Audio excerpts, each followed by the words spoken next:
கடவுளுடன் காலை வணக்கம்.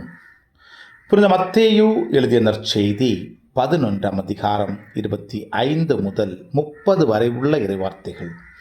அக்காலத்தில் இயேசு கூறியது: தந்தையே, விண்ணுக்கும் மண்ணுக்கும் ஆண்டவரே, உம்மை போற்றுகிறேன். ஏனெனில் ஞானிகளுக்கும் அறிஞர்களுக்கும் இவற்றை மறைத்து குழந்தைகளுக்கு வெளிப்படுத்தினீர்.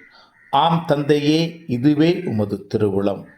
என் தந்தை எல்லாவற்றையும் என்னிடத்தில் ஒப்படைத்திருக்கிறார்.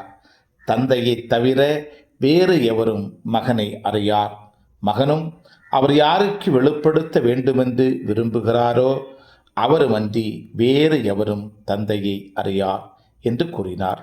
மேலும் அவர், பெரும் சுமை சுமந்து சோர்ந்திருப்பவர்களே, எல்லோரும் என்னிடம் வாருங்கள், நான் உங்களுக்கு இளைப்பாறுதல் தருவேன். நான் கனிவும் மனத்தாட்சியும் உடையவன். ஆகவே என் நுகத்தை உங்கள் மேல் ஏற்றுக்கொண்டு என்னிடம் கற்றுக்கொள்ளுங்கள். அப்பொழுது உங்கள் உள்ளத்திற்கு இளைப்பாறுதல் கிடைக்கும்.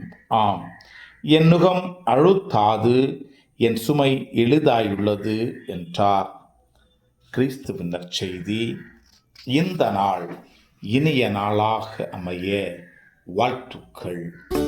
பல பல புதுமைகள், பெருமைகள், இனிமைகள் இறங்கிய நல்ல நாள், ஒரு நல்ல நாள், நம் தேவன் தந்த நாள். இது நல்ல நாள், ஒரு நல்ல நாள், நம் தேவன்